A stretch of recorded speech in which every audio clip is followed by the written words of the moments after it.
unfortunately.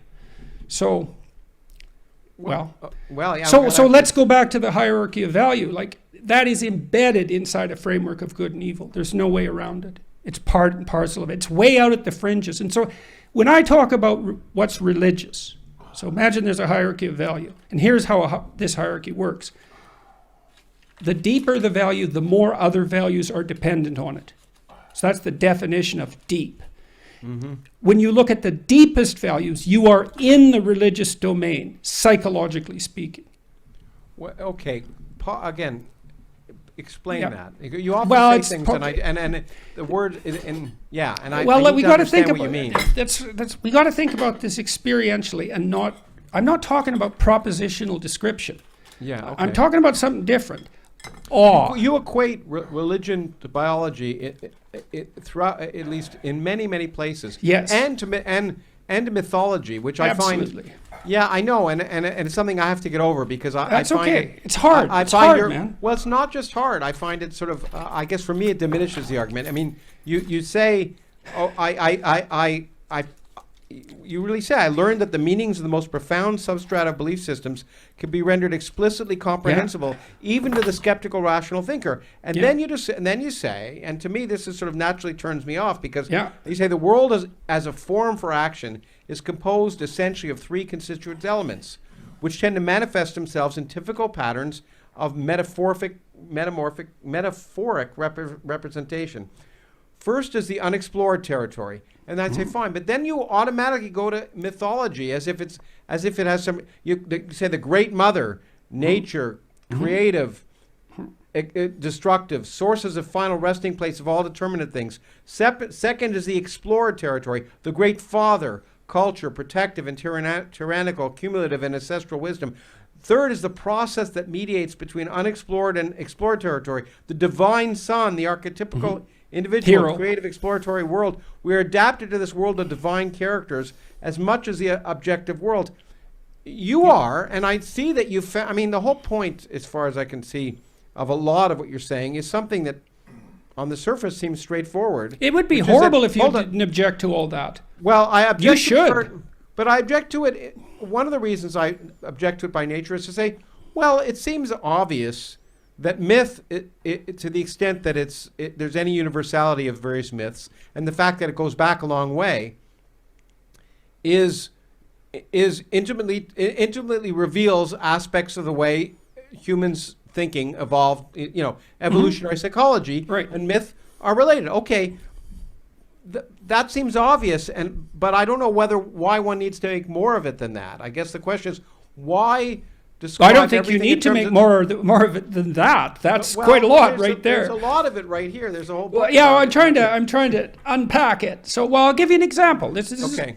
I mean, the examples are quite nice. So, the Egyptians viewed Horus. Mm-hmm. Now, remember, they're trying to figure things out. They're trying to figure out how to assemble a very large state, and they're trying to figure out what should be sovereign.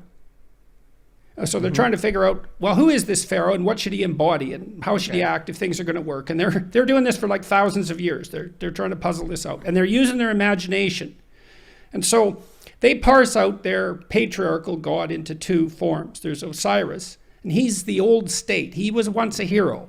He was pretty good, but he got archaic and ossified, turned to stone in some sense. Mm-hmm. So, and he has a son, Horus. Now, Horus is that Egyptian eye. And everyone knows that eye. It's the eye. Why the eye? Well, that's a falcon, because falcons can really see. And so Horus was also a falcon. Okay, so what the Egyptians were doing was worshiping attention. Okay, so now what does that mean? Well, attention isn't the same as thought. So when you're listening in these podcasts, when a podcast's going real well, you get into it and time disappears. Okay, it's because you're attending. Right? Okay. And what you're attending to, fundamentally, you're on that edge where you're willing to let the things that are ossified about your cognitive structures flex. Okay. And you're expanding yourself out into unexplored territory. And that's way better than being right. It's way more fun than being right, although being right protects you from being anxious.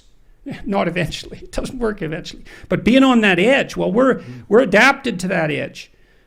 I mean, seriously certainly am. adapted to it. Yeah, well, I certainly am. well, everyone is. Although the let's say the breadth and intensity of that edge is much different between different people, and where they find it for them differs with their temperament. But you need everything about your beliefs needs to be subordinate to the process of transforming those beliefs, unless you already know everything. And so that's just one, and that's played out to some degree. You see that to some degree in Christian symbolism, let's say, where there's a tension between the Son and the Father.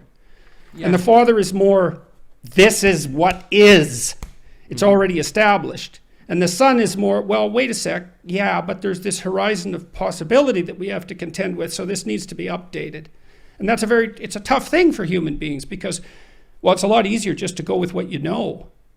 But we just don't know enough, so we have to subordinate that to this process of exploration, that creative, and that, I believe that's encapsulated fundamentally in the hero mythology. Hero mythology is about transforming ideas. That's essentially what it's about. I'll buy that, but why? I guess if one's trying to explain something which you're talking about now, which I find fascinating and can relate to, what utility is there in reverting to the myth? Well, that's a good question. I mean, partly it's the same utility that there is in me using an example to describe what I meant. But you're right. And the example, and I find when you write, well, that was sort of a micro myth. more compelling when you talk about, say, and I used to find the same thing about Oliver Sacks and other, but more compelling when you talk about your experience as a clinical psychologist, which something I can relate to, than when you talk to me about the Great Father or the tyrannical mother.